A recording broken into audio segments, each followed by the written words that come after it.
Gracias, doctor Martínez. Muy buenos días tengan todos ustedes. Gracias por estar con nosotros. Y la sesión del día de hoy va a versar sobre uno de los temas importantes en México. Es que tiene alto problema de morbimortalidad en la población masculina, que es el cáncer de próstata. Ustedes saben que es uno de los principales problemas en nuestra población masculina, no nada más en México, sino a nivel mundial. Y vamos a tratar temas interesantes. Vamos a tratar básicamente sobre cáncer de próstata avanzado y un tema importante que está surgiendo en los últimos años y que va a dar de qué hablar en los próximos, que es la neoadyuvancia en este tipo de pacientes. Primero, vamos a tratar sobre el manejo hormonal en cáncer de próstata avanzado. Posteriormente se hará una revisión sobre el tratamiento con quimioterapia en pacientes con cáncer de próstata hormonorefractario y al final dejaremos lo que es el tratamiento neoadyuvante, qué hay acerca del tratamiento neoadyuvante en este tipo de problemas. Entonces, le voy a dar la palabra al doctor Carlos Zuluaga. Él es uno de nuestros residentes de oncología médica de tercer año en el Instituto Nacional de Cancerología. Nos va a presentar el caso.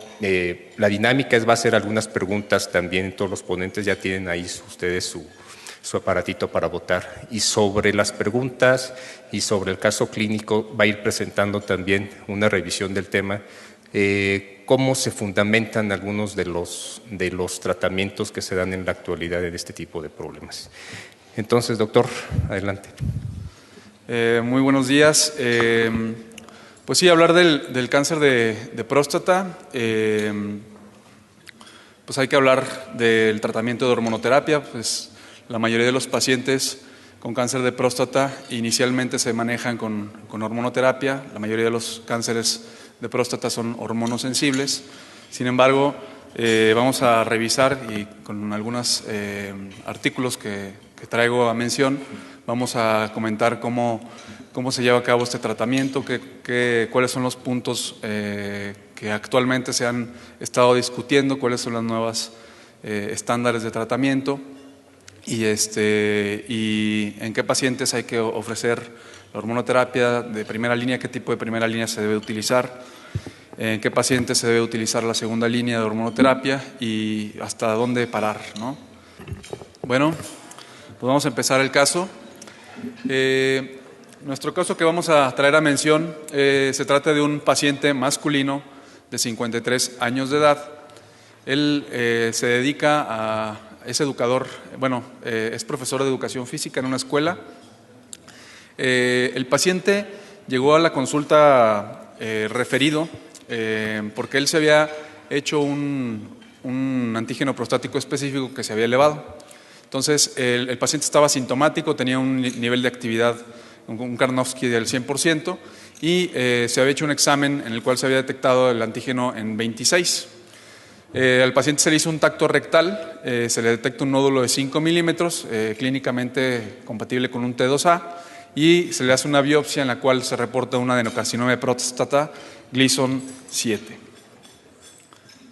Entonces, la primera pregunta que vamos a traer aquí, en pacientes exclusivamente tomando en cuenta T2 con un Gleason grado 7, ¿qué porcentaje de pacientes tienen enfermedad ósea cuando les hacemos un gamagrama óseo?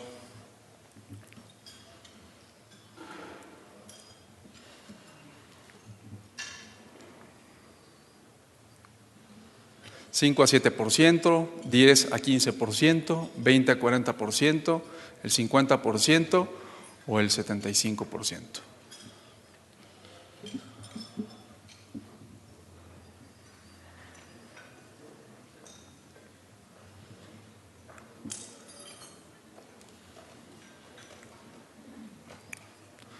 Bueno, la mayoría contestaron la respuesta correcta, el 39%, y la respuesta es 5 a 7%. Vamos a la que sigue. Ahora,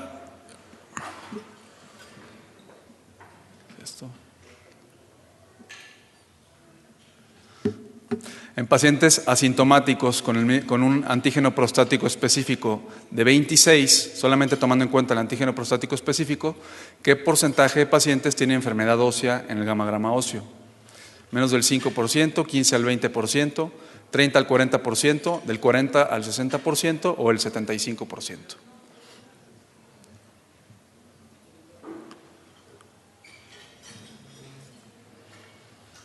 Aquí es solamente tomando en cuenta el puro antígeno prostático específico.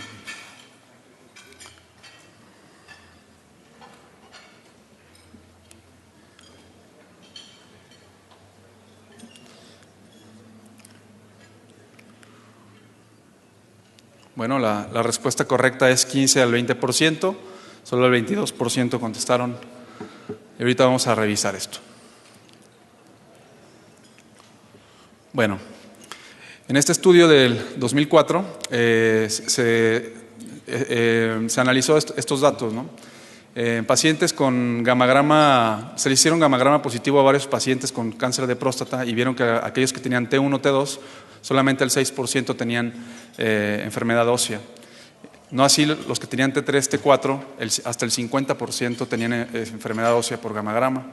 El Gleason también menos de 7 o igual a 7, hasta solo el 5% tienen gamagrama óseo positivo, pero cuando es mayor o igual a 8, hasta el 30% tienen el gamagrama óseo positivo. Ahora, cuando tomamos en cuenta solo el nivel de antígeno prostático específico, vemos que con niveles a partir de arriba de 20 hasta el 16%, y entre más va subiendo el antígeno prostático, más es el porcentaje de gamagramas óseos positivos. Entonces, lo que podemos ver es que la relación de pacientes es uno de cada 7 pacientes, cuando tienen más de 20 de APE, tienen enfermedad ósea, por lo cual está justificado utilizar a partir de 20 en pacientes asintomáticos, que quede claro, realizar un gamagrama óseo como un estudio de extensión. No así, por ejemplo, cuando está más de 100 nanogramos el antígeno, el 73% tiene enfermedad ósea. Y tomando en cuenta el gamagrama, el T1, T2, por ejemplo, 1 de cada 20, pues en estos casos no está justificado, a menos de que tengan síntomas. T3, T4, 1 de cada 2.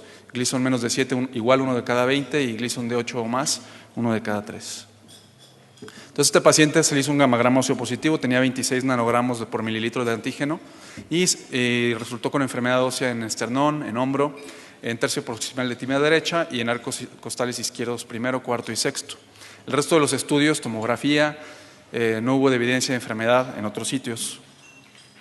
Entonces, esta es la siguiente pregunta. A los 53 años de edad, con cáncer de próstata metastásico a hueso, Gleason de 7, antígeno prostático de 26, asintomático, ¿cuál es el mejor tratamiento?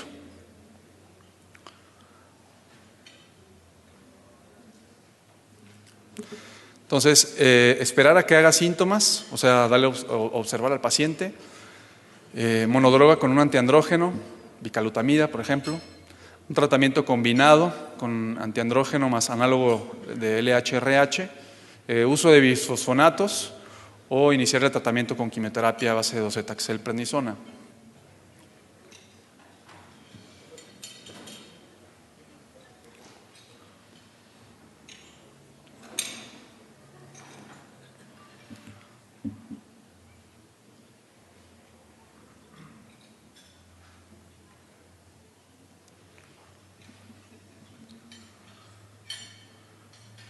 Bueno, la mayoría contestó la respuesta correcta, que es tratamiento combinado. Ahorita vamos a revisar por qué. Vamos a la pregunta que sigue. 53 años de edad, igual con cáncer de próstata metastásico a hueso, Gleason de 7, antígeno de 26, asintomático. ¿Qué beneficio produce la deprivación androgénica temprana?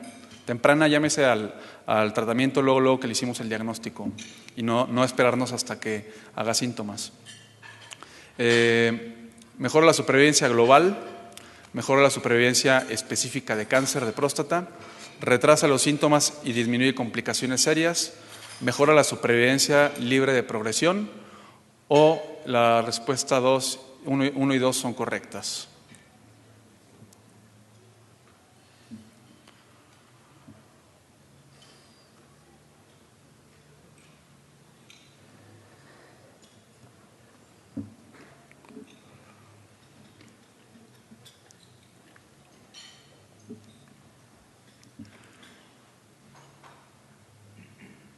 Bueno, sí, una mayoría de los que estamos aquí contestaron lo correcto, 37%, retrasa síntomas y disminuye las complicaciones serias. Muy bien. Entonces, aquí tenemos un esquema de cuál es la vía de producción de la testosterona, que finalmente es la que alimenta la célula tumoral y permite la proliferación. Sabemos que el 95% se va a producir en base a este eje que viene desde el hipotálamo hasta los testículos, y solo el 5% de forma periférica a través de la glándula suprarrenal con andrógenos periféricos. Entonces, aquí tiene mucho que ver pues, el tratamiento que le vamos a dar. Los análogos ALH-RH actúan a este nivel, la ablación quirúrgica actúa a este nivel. La bicalutamida es un antiandrógeno, bloquea el receptor de andrógeno, y nuevamente pues, el empleo de la viraterona actúa sobre bloqueando la producción de andrógenos periféricos. Aquí tenemos tres revisiones. La primera del 89 de Crawford compara tratamiento solo contra tratamiento combinado. Un análogo LH-RH con un antiandrógeno contra análogo LH-RH solo. Y aquí vemos que hay beneficio en la supervivencia libre de progresión y en la supervivencia global cuando se utiliza el tratamiento combinado. De la misma manera, en este trabajo del 97, aquí utilizan como método de bloqueo de castración la orquiectomía, y es orquiectomía sola contra nilutamida, y aquí también observamos que hay un beneficio en la supervivencia libre de progresión y en la supervivencia global en meses. En este metaanálisis de los ensayistas, de los trialistas, comparan ya sea análogo LH-RH u orquiectomía solos contra la combinación de cualquiera de estas dos con un antiandrógeno, y se observa que hay un beneficio no significativo en supervivencia global. ¿Por qué? ¿Qué pasó aquí? Lo que pasa es que los pacientes que se manejaron con ciproterona como antiestrógeno, perdón, aquí está incorrecto, los que utilizaron ciproterona como antiestrógeno esteroideo tuvieron efectos deleterios, y los que utilizaron un antiestrógeno de tipo no esteroideo como la nilutamida o la flutamida sí tuvieron beneficio. Y aquí se observan exclusivamente el grupo de pacientes que recibió tratamiento con flutamida o con nilutamida, y aquí sí se observa un beneficio en la supervivencia global de forma significativa. Entonces parece que el bloqueo combinado es mejor que el tratamiento solo. Aquí tenemos en el ensayo de Crawford la diferencia que hay en la supervivencia libre de progresión a favor del tratamiento combinado. Y el tratamiento temprano contra tardío. Aquí, ¿cuáles son las bases? El tratamiento temprano es cuando ya tenemos al paciente con ya sea etapa 4, con enfermedad localmente avanzada o con enfermedad metastásica. Le iniciamos tempranamente el tratamiento, luego que le hacemos el diagnóstico. A diferencia del inicio tardío, que es hasta que tenga síntomas en la mayoría de los estudios. ¿Qué beneficios vamos a obtener? Bueno, pues es difícil poder calcular un beneficio porque se intervienen varios factores: la supervivencia específica de cáncer, la supervivencia libre de progresión, si mejora los síntomas o no, la presencia o ausencia de efectos adversos asociados al tratamiento. Aquí, a grosso modo, en resumen, tenemos la diferencia que hay cuando tomamos a pacientes con enfermedad localmente avanzada contra exclusivamente con enfermedad metastásica.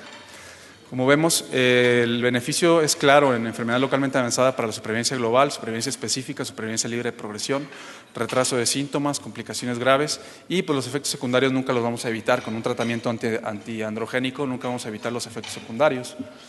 Y en enfermedad metastásica no hay un beneficio claro en la supervivencia global, ni en supervivencia específica, ni en supervivencia libre de progresión. Sin embargo, sí hay un beneficio en el retraso de síntomas y en las complicaciones serias. Entonces, en base a esto, hay ligera controversia que en enfermedad metastásica se utilice, pero parece que esto es suficiente para poderlo recomendar en enfermedad metastásica al inicio temprano. Y aquí tenemos 3 estudios. El primero compara tratamiento temprano contra tratamiento tardío. Como vemos, hay una diferencia significativa en supervivencia global Sin embargo, en supervivencia específica de cáncer de próstata no se encontró una diferencia significativa, o sea que se fueron iguales. En este otro estudio, el tratamiento temprano contra tratamiento tardío, sí hubo una diferencia en supervivencia global, en supervivencia específica y en supervivencia libre de progresión a favor del tratamiento temprano. Aquí en estos pacientes la mayoría eran con enfermedad localmente avanzada, cabe mencionar. Y en este otro estudio, en una revisión del Cochrane, el tratamiento temprano contra el tratamiento tardío, hay supervivencia global, beneficio en la supervivencia global, pero solamente hasta los 10 años. El beneficio es estadísticamente significativo, sin embargo en la supervivencia específica parece no ser claro la diferencia estadística. En este estudio del Medical Research Council, vemos aquí la gráfica de pacientes con enfermedad localmente avanzada. En supervivencia libre de progresión hay beneficio con el inicio temprano contra el inicio tardío, y este es estadísticamente significativo. También en enfermedad localmente avanzada, en cuanto a supervivencia específica por cáncer, también hay beneficio en el inicio temprano contra el inicio tardío. Entonces parece que hay beneficio en supervivencia libre de progresión y en supervivencia específica cuando iniciamos tempranamente el tratamiento. Cuando tomamos de forma global a todos los pacientes, etapa clínica 4, M0 localmente avanzados y los M1, vemos que sí hay beneficio tanto en supervivencia global como en supervivencia específica por cáncer al iniciar el tratamiento temprano contra el tratamiento tardío. Las muertes son mayores en el tratamiento tardío.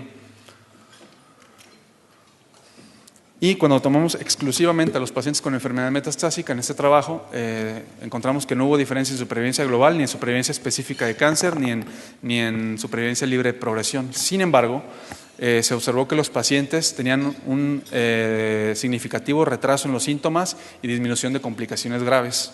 Complicaciones graves como dolor, bueno, el retraso de síntomas, dolor principalmente, y complicaciones graves como la compresión medular, fracturas patológicas y obstrucción urinaria. Esto llevó a que los pacientes tenían una mejor calidad de vida y pues esto parece ser suficiente para recomendarlo en enfermedad metastásica el inicio temprano. Sabemos que es igual en cuanto a supervivencia, pero esto da mejor calidad de vida. Y otra cosa a mencionar en los trabajos que comparan tratamiento temprano contra tratamiento tardío es que la mayoría consideran la progresión con la aparición de síntomas y con la evidencia de imágenes, y no toman en cuenta en muchos de esos trabajos el antígeno prostático como una herramienta para documentar una progresión e iniciar un tratamiento. Y aquí esta gráfica es muy importante. Vean cómo el antígeno prostático específico se empieza a elevar mucho antes que la aparición de los síntomas. Entonces, pues, quizá si nosotros tomamos en cuenta el antígeno prostático específico como un marcador de progresión y no solamente los síntomas, podríamos impactar en la supervivencia si iniciamos el tratamiento en ese momento. Y en este trabajo fue lo que se demostró. Estos pacientes con enfermedad localmente avanzada les iniciaron tratamiento temprano a aquellos pacientes que tenían la elevación del antígeno prostático específico, y les iniciaron tratamiento tardío a los pacientes hasta que tuvieran síntomas. Y vean cómo, tomando en cuenta el puro antígeno prostático específico, sí hay un beneficio cuando se inicia el tratamiento temprano, el tratamiento de privación androgénica temprana en cuanto a la aparición de metástasis. Entonces, volvamos al caso clínico. El paciente pues, se manejó con, como ya muchos, la mayoría dijeron, un tratamiento combinado con un análogo LH-RH más un antiandrógeno con bicalutamida, y lo que se logró en este paciente a los 6 meses es que el antígeno prostático específico, que inicialmente estaba en 26, ahora estaba en 0. El estudio de control del gamagrama mostró una disminución en el número de lesiones óseas, sin embargo hay una que persiste en el hombro. Entonces la siguiente pregunta es, a 6 meses de tratamiento con deprivación androgénica completa y un antígeno de 0, ¿cuál es el nivel óptimo de testosterona sérica para considerar castración? Menos de 50 nanogramos por decilitro, menos de 32 nanogramos por decilitro, menos de 20 nanogramos por decilitro o menos de 15 nanogramos por decilitro.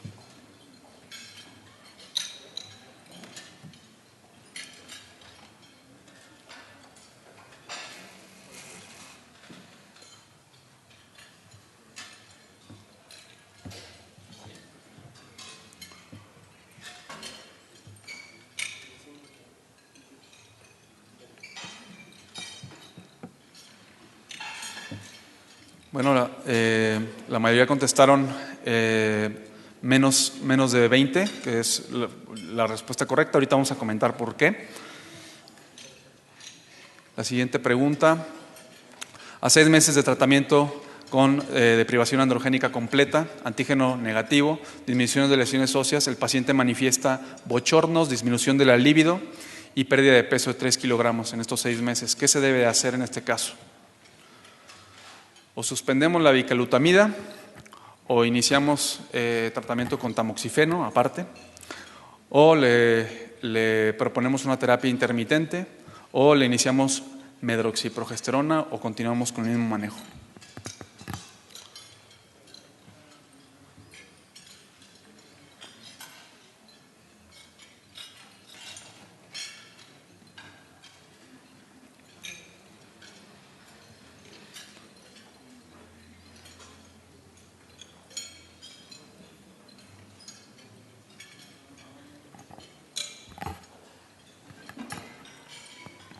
Bueno, la mayoría contestaron la respuesta correcta. La opción es el proponerle un tratamiento intermitente. Vamos a la que sigue. Entonces, fíjense muy bien en estos trabajos. Antes lo que era la testosterona sérica se medía de una forma en la que solamente se detectaba que aquellos pacientes castrados, los niveles de testosterona estaban menos de 50 nanogramos por decilitro. Los niveles actuales de medición, los métodos actuales de medición han demostrado que en pacientes que después de que les hacen una orquiectomía, los niveles aproximadamente van alrededor de 20 nanogramos por decilitro. Entonces parece que con estos métodos más modernos se ha encontrado que la testosterona está incluso más baja que lo que antes se había demostrado. Fíjense en este trabajo cómo los pacientes que se detectó que con estos niveles más modernos, métodos más actuales para medición, que lograban una testosterona menos de 20, que fue en la mayoría, el impacto en la supervivencia era mayor y de forma significativa en comparación con aquellos que no lograban estos niveles o que sus niveles estaban alrededor de lo antes considerado óptimo de 20 a 50 nanogramos. También en un subanálisis posterior se demostró que cuando se alcanzaban niveles menos de 32 nanogramos, la supervivencia libre de progresión es de 137 meses y cuando no se alcanzaban estos niveles, la supervivencia libre de progresión es de 88 meses. Esta diferencia es significativa. Entonces parece, y con esto han recomendado, sin embargo todavía no están las nuevas recomendaciones de las sociedades para considerarlo como un nivel de castración, pero se recomienda que a estos pacientes que les damos tratamiento, si logramos un testosterona menos de 32, pues va a haber un impacto en la supervivencia libre de reproducción. Entonces parece que estos son los nuevos niveles que se van a considerar más a futuro. Vean aquí la gráfica cómo la supervivencia es mayor para aquellos que alcanzan niveles menos de 20 nanogramos por decilitro. Y bueno, en cuanto a la toxicidad, vimos que el paciente está con algunos datos de toxicidad, tiene bochornos, tiene disminución de la libido, tiene pérdida de peso. Sabemos que los antiandrógenos producen ginecomastia, alergias, disminución de la libido, efectivamente, alteraciones visuales, mastodinia, muy importante, neumonitis, algunos otros. Y vemos cómo hay diferentes tratamientos para tratar de controlar estos síntomas secundarios. El tamoxifeno, por ejemplo, se utiliza para la ginecomastia, así como también la radioterapia. Pero a este paciente le ofrecíamos tamoxifeno, pero pues él no tiene ni ginecomastia ni mastodinia. Los análogos LH-RH, la toxicidad que presenta por el efecto de llamarada, que por muchos ya es conocido, los bochornos, la osteoporosis, la disfunción sexual, la pérdida de masa muscular, esto ocasiona pérdida de peso, que es lo que tiene el paciente, y aquí viene cómo se tratan los diferentes efectos secundarios. Y como ven, pues no es un tratamiento que pasa desapercibido, es un tratamiento que sí genera toxicidad, el tratamiento con un bloqueo antiandrógeno completo. Entonces, sí es muy importante saber controlar estos síntomas, y en base a esto se han hecho estudios para ver si el tratamiento intermitente pudiera disminuir estos síntomas e impactar en la supervivencia. Y aquí están las bases del tratamiento continuo y el tratamiento intermitente, y por eso decidieron hacer estos trabajos. El tratamiento continuo sabemos que son células tumorales andrógeno sensibles, y el tratamiento continuo va a atacar a estas células, va a ocasionar mutaciones en el receptor de andrógeno y va a haber una proliferación de células andrógeno resistentes. Esto finalmente va a llevar a la andrógeno resistencia, y ya conocemos la historia final. El tratamiento intermitente lo que propone es que también actúa contra las células tumorales andrógeno sensibles. Al darle intermitencia vamos a permitir una repoblación de las mismas, va a restablecer el potencial apoptótico de las células tumorales y vamos a permitir que siga todavía la andrógeno sensibilidad. Entonces parece que el tratamiento intermitente prometería muchas cosas buenas. Aquí tenemos un esquema como el bloqueo androgénico completo va a ocasionar menos testosterona, y al haber menos testosterona, la célula pues va a producir una regulación a la alta de receptores de andrógeno. ¿Sí? Entonces va a haber más receptores, dado que ya no hay testosterona, van a aumentar los receptores de testosterona para intentar estimularse de alguna forma, y esto va a hacer que el receptor de andrógeno sea un blanco fácil, y que incluso con niveles muy bajos de testosterona se pueda activar y desencadenar la proliferación. También hay mutaciones en el mismo receptor de andrógeno que también permite que el receptor esté activado y esté generando vías de proliferación. Este es el esquema del tratamiento intermitente. Vamos a empezar aquí. Damos un bloqueo hormonal completo, como le dimos a este paciente, una fase de inducción que aproximadamente en los estudios va de 6 a 9 meses, y nuestra meta en este tiempo es lograr esto. Si no lo logramos, continuamos el tratamiento. Y si lo logramos, estos niveles de APE, llegamos a una fase de descanso que también se le denomina en los artículos fase off. Y en esta fase de descanso es muy variable. Vamos a vigilar el antígeno prostático específico cada 3 meses, y cuando dependiendo del contexto del paciente, si tiene enfermedad metastásica, si llega a 10 a 20 nanogramos de antígeno prostático, reiniciamos el tratamiento. Y si tiene enfermedad localmente avanzada, si llega a 6 a 15 nanogramos como meta, vamos a reiniciar el tratamiento, y esta sería la fase on. Entonces los pacientes más o menos están brincando de fase on a fase off, fase on a fase off, fase on a fase off. De modo que en los trabajos se ha demostrado que en pacientes más o menos en todo el tratamiento que reciben fase on, fase off, aproximadamente 50 semanas duran en tratamiento de descanso, lo cual eso va a disminuir significativamente la aparición de síntomas secundarios y va a mejorar en mucho la calidad de vida de los pacientes. Aquí tenemos los trabajos principales. Tratamiento continuo contra tratamiento intermitente. Como ven, en cuanto a progresión y mortalidad, la misma incidencia de progresión, la misma incidencia de mortalidad, no hay diferencia significativa. Y en este otro trabajo también no hay una diferencia significativa ni en cuanto a la supervivencia libre de progresión ni en cuanto a supervivencia global. Sin embargo, bueno, aquí les dieron 3 meses de inducción, acá les dieron 6 meses de inducción. Los efectos secundarios fueron más frecuentes en el tratamiento continuo y los pacientes que recibieron tratamiento intermitente tuvieron mejor función sexual y mejor calidad de vida. En este estudio todavía está pendiente los resultados de supervivencia libre de progresión y supervivencia global. También comparan con tratamiento continuo contra intermitente y demuestran que en aquellos pacientes que logran un antígeno prostático menos de 0.2 en los primeros meses de tratamiento hay un impacto en la supervivencia y viven más, 75 meses contra aquellos que no alcanzan estos niveles, 13 meses. Entonces vean cómo alcanzar estos niveles en la fase de inducción impacta en la supervivencia. Estos son los beneficios comprobados del tratamiento intermitente: reduce los efectos secundarios, mejora la calidad de vida, reduce los costos y más del 50% del tiempo del tratamiento los pacientes se encuentran en fase de descanso.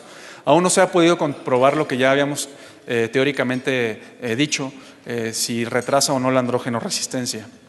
Las dudas que quedan al respecto son cuánto debe de durar la fase de inducción, 3 meses o 9 meses, si se pueden utilizar análogos LH-RH solos, cuáles son los valores óptimos de antígeno prostático específico para iniciar la fase off o la fase de descanso, y cuáles son los niveles óptimos para reiniciar el tratamiento y si la testosterona, los niveles de testosterona sénica se deben de utilizar o si son útiles o no para tomar una decisión de descanso o reinicio. Entonces el paciente a 3 años de tratamiento tiene elevación del antígeno, estaba en periodo de tratamiento en ese momento, o sea en fase ON, y tenía un buen Karnofsky, estaba asintomático y el gamagrama óseo con aumento de lesiones. El resto de estudios negativos. Entonces la pregunta siguiente es, ¿qué debe hacerse en este caso?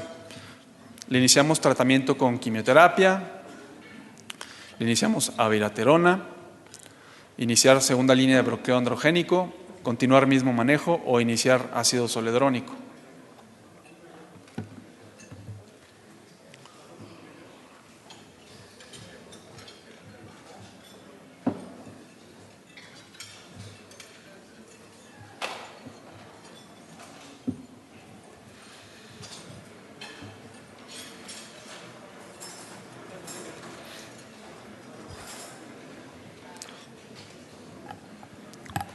Bueno, la respuesta correcta pues es lo que contestaron la mayoría, iniciar una segunda línea de bloqueo androgénico.